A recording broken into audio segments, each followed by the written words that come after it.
Simhapuri FM బుల్లి కథలు బుజ్జాయి కథలు.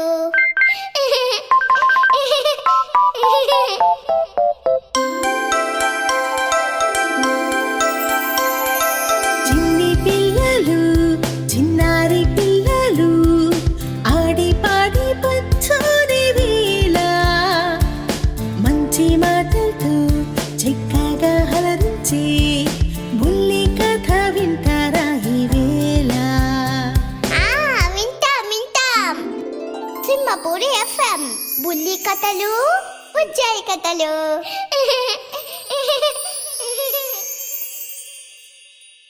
బుల్లి కథలు బుజ్జాయి కథలు శీర్షికన మిమ్మల్ని అలరించడానికి వచ్చేశాను మీ నందిని చైతన్య. మమ్మీ నేను అయ్యో నువ్వు కూడా చిన్ని తల్లి, మరి నీ పేరు చెప్పు. చింతలి ఏంజల్. మరి కథ విందామా?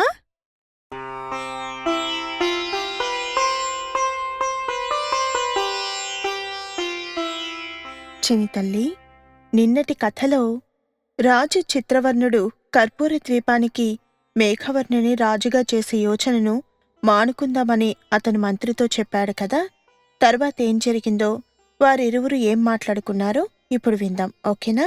అలాగే మమ్మీ. చేజిక్కించుకున్న కర్పూర ద్వీపానికి మేఘవర్ణుని సామంతుని చేద్దామని రాజు చిత్రవర్ణుడు ముచ్చటపడితే వద్దని వారించిన మంత్రి దూరదర్శి అర్హతకు మించి మేఘవర్ణుని సన్మానిస్తే మంచి కన్నా చెడు జరిగే అవకాశాలు ఎక్కువ అన్నాడు. అది రాజుని ఎంతో ఆలోచింపజేసింది. సరే, అవసరార్థం నేనొక సేవకుణ్ణి సామంతుని చేసి వచ్చాను కదా, నిజానికి వాడు సరైన రాజు కాడు. మేఘవర్ణుని రాజు చేద్దామంటే వద్దంటున్నావు. మరి ఇప్పుడెలా? కర్పూర ద్వీపాన్ని చక్కగా ఏలే రాజు ఒకడు కావాలి. అలాంటివాడు మనలో ఎవరున్నారో చెప్పు అని రాజు చిత్రవర్ణుడు అడగగా, చెప్పడానికి ముందు వెనుకలు ఆలోచించాడు దూరదర్శి.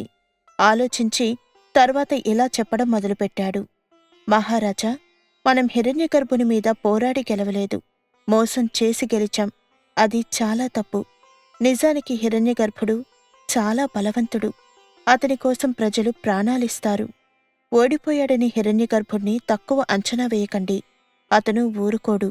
సైన్యాన్ని సమీకరించుకొని యుద్ధానికి వస్తాడు. తన రాజ్యం తను చేజిక్కించుకునేందుకు శతవిధాల ప్రయత్నిస్తాడు. అప్పుడు మన మోసాలు ఏమాత్రం పనిచెయ్యవు. ఇంకో విషయం, హిరణ్యగర్భుని మంత్రి బాగా తెలివైనవాడు. అయితే మొన్న యుద్ధవేళ రాజుకి మంత్రికి అభిప్రాయ భేదాలు వచ్చాయి. ఆ అభిప్రాయ భేదాలే మన విజయానికి కారణమయ్యాయి కూడా. అయితే ఈసారి వారిద్దరూ ఒకటయ్యే అవకాశం ఉంది. వాళ్ళొకటైతే మనకు విజయ అవకాశాలు చాలా తక్కువ. పైగా రానున్నది వర్షాకాలం. నీటి పక్షులకి వానాకాలం ఎంతో అనుకూలం. కాని మనం నేలపక్షులం. మనకి వానాకాలం అనుకూలించదు. ఇప్పుడు యుద్ధం వస్తే తప్పకుండా వారిదే గెలుపు. అందుకని అని దూరదర్శి ఆగగా, అందుకని చెప్పు, ఏంటి నీ ఉద్దేశం అని అడిగాడు రాజు చిత్రవర్ణుడు. కర్పూర ద్వీపాన్ని మనం గెలుచుకున్నాం. ఆ పేరు మనకి ఉండనే ఉంది. ఇప్పుడు ఏం చేద్దామంటే హిరణ్యగర్భుడితో సంధి చేసుకుని అతని రాజ్యం అతనికే ఇచ్చివేద్దాం. అప్పుడు యుద్ధం అన్న మాటే ఉండదు. మనకి ఓటమి కూడా ఉండదు. ఆలోచించండి, సంధి సర్వత్రా శ్రేయస్కరం అని మంత్రి దూరదర్శి అన్నాడు. రాజు ఆలోచనలో పడ్డాడు. దూరదర్శి పిరికి మందు నూరిపోస్తున్నాడు అనిపించింది. కొంచెం కోపం కూడా వచ్చింది. దాంతో ఇలా అన్నాడు, బాగాలేదు దూరదర్శి, నీ మాటల్లో నాకు చాలా తేడాలు కనిపిస్తున్నాయి. గెలుచుకున్న రాజ్యాన్ని ఎట్టి పరిస్థితుల్లోనూ వదులుకోలేను. తిరిగి శత్రువుకే దాన్ని అప్పచెప్పడం నా వల్ల కాదు. ప్రాణాలు అరచేతిలో పెట్టుకుని యుద్ధరంగం నుంచి పారిపోయి ఎక్కడో తలదాచుకుంటున్న హిరణ్యగర్భుడు, కాళ్ళు చేతులు తప్ప తోడంటూ లేని హిరణ్యగర్భుడు సర్వసైన్య సమేతంగా ఉన్న నన్నేం చేయగలడు? ఒంటరి పక్షి యుద్ధం ఏం చేస్తుంది? అయిపోయింది. హిరణ్యగర్భుడి అధ్యాయం ముగిసిపోయింది అని అనడంతో దూరదర్శి తల వంచుకొని నిల్చున్నాడంతే. మాట్లాడటం లేదు. గెలుచుకున్న రాజ్యాన్ని వదిలిపెట్టేది లేదు. ఈ విషయంలో నువ్విక ఎక్కువగా కల్పించుకోకు అని చిత్రవర్ణుడు అనడంతో విసవిస వెళ్ళిపోయారు అందరూ అక్కడ్నుంచి. అని ఈ విషయాలన్నిటినీ కూడా వారి రాజ్యంలోనే గూఢాచారిగా ఉంటున్న ధవళాంగుడు రాజైన హిరణ్యగర్భునికి, మంత్రైన సర్వజ్ఞునికి తెలియజెప్పాడు. తెలిసినవి తెలుసుకున్నవి మహారాజుకు వివరించడం గూఢచారి కర్తవ్యం. నా కర్తవ్యాన్ని నేను నెరవేర్చాను అని ధవళాంగుడు అన్నాడు. ఆకలిగా ఉందని చెప్పి సెలవు తీసుకున్నాడు అక్కడ్నుంచి. హిరణ్యగర్భుడు, సర్వజ్ఞుడు ఇద్దరూ దీర్ఘంగా ఆలోచించడం మొదలెట్టారు. కొద్దిసేపు ఎవరికెవరూ మాట్లాడుకోలేదు. తర్వాత సర్వజ్ఞుడే గొంతు సవరించుకొని ఇలా అన్నాడు. ఇప్పుడీ పరిస్థితుల్లో మనం ఒంటరిగా యుద్ధం చేయలేం. ఒకవేళ యుద్ధం చెయ్యాలంటే ఎవరైనా బలవంతుడైన రాజుతో మనం ముందుగా స్నేహం చేయాలి. చేస్తే ఆ రాజు సాయంతో మనం శత్రువుని దెబ్బతీయొచ్చు. ఊబిలో పడ్డ ఏనుగుని తీయాలంటే మరో ఏనుగు సాయమే కావాలి.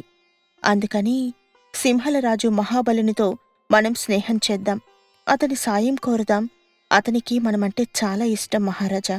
మనతో స్నేహం చేసేందుకు ఎప్పటినుంచో ఉత్సాహపడుతున్నాడు అని సర్వజ్ఞుడు అనడంతో, సింహాసనం మీద ఉన్నప్పుడు స్నేహం కావాలన్నాడు, ఇప్పుడూ కావాలంటాడా అని అనుమానం వ్యక్తం చేశాడు రాజైన హిరణ్యగర్భుడు. స్నేహం కోరుకునేవారికి రాజు పేద అనే తారతమ్యం ఉండదు ప్రభూ. అయినా మహాబలుడు అంత అల్పుడు కాదు. ఇప్పుడే అతని స్నేహాన్ని, సహాయాన్ని అర్థిస్తూ దూతను పంపుదాం, ఏమంటారు అని మంత్రి అనడంతో, నీ ఇష్టం అని సమాధానమిచ్చాడు హిరణ్యగర్భుడు. మహాబలునికి ఉత్తరం రాశాడు సర్వజ్ఞుడు. ఆ ఉత్తరాన్ని దూతకు అందజేసి అతన్ని పంపించాడు. కొలువు తీరాడు చిత్రవర్ణుడు. పాలన గురించి ఎవరెవరో ఏదేదో చెబుతున్నారు. అయినా ఏదీ తలకెక్కట్లేదు అతనికి. దూరదర్శి మాటలే అతని బుర్రని తొలిచేస్తున్నాయి. గెలుచుకున్న రాజ్యాన్ని తిరిగిచ్చేయాలి. శత్రువుతో సంధి చేసుకోవాలి. తట్టుకోలేకపోతున్నాడు అతను. మేఘవర్ణుని చూస్తూ ఇలా అడిగాడు. మేఘవర్ణ, చాలా రోజులపాటు కర్పూర ద్వీపంలో నువ్వున్నావు కదా. అక్కడి రాజు గురించి, మంత్రి గురించి నీ అభిప్రాయం ఏమిటి అని అనడంతో మేఘవర్ణుడు ఇలా చెప్పాడు. చెప్పాలంటే వారిద్దరి గురించి ఎంతైనా చెప్పొచ్చు మహారాజా. కాకపోతే 2 ముక్కల్లో చెబుతాను. హిరణ్యగర్భుడు మంచివాడు, మహానుభావుడు, సజ్జనుడు, సత్యసంధుడు. ఇక సర్వజ్ఞుడైతే అనుభవజ్ఞుడు, సమర్థుడు అని అనడంతో, సర్వజ్ఞుడు సమర్థుడైతే నీ చేతులు ఎలా మోసపోయారంతా అని చిత్రవర్ణుడు అడిగారు. సభలోని వారంతా రాజు మాటలకి పెద్దగా నవ్వారు. వారిని మేఘవర్ణుడు వారిస్తూ ఇలా అన్నాడు. వారు మోసపోలేదు మహారాజా. నేను మోసం చేశాను.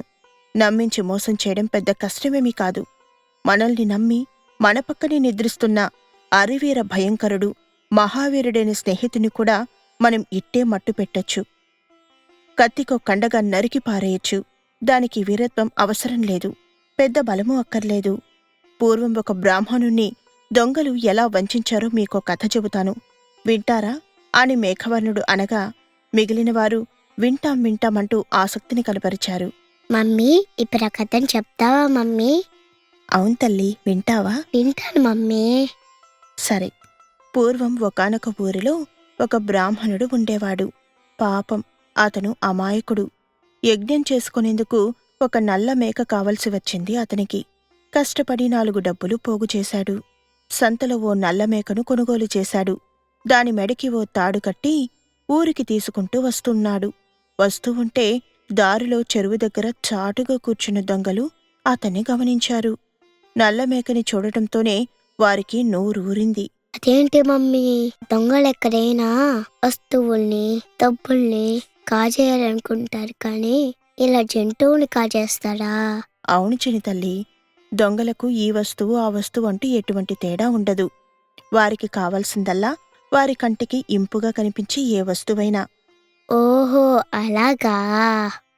అవును చిని తల్లి, అందుకే మనమెప్పుడూ కూడా చాలా జాగ్రత్తగా నడుచుకుంటూ ఉండాలి. చుట్టుపక్కల అందరినీ గమనిస్తూ ఉండాలి.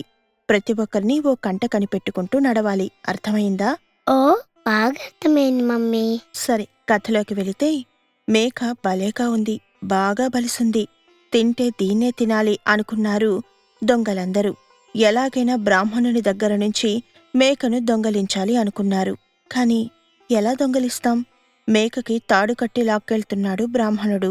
దొంగలించినట్టుగా తెలిస్తే రాజభటులు ఊరుకోరు, మన తోలు తీసేస్తారు అని ఒక దొంగ మరొక దొంగతో గుసగుసలాడుకుంటూ ఉండగా, వాళ్లల్లో వయసు మళ్లిన ఒక ముసలి దొంగ ఉన్నాడు. వాడు వీళ్ల మాటలకు తెగ నవ్వుకున్నాడు. తర్వాత ఇలా అన్నాడు. తలుచుకుంటే నేనా మేకను ఇట్టే కొట్టేయగలను. ఆ బ్రాహ్మణుని సులువుగా మోసం చేసి మేకను సొంతం చేసుకోగలను. అప్పుడు దొంగతనం అన్న ప్రసక్తే ఉండదు. దేనికైనా అనుభవం కావాలి. వంచన ఒక కళ.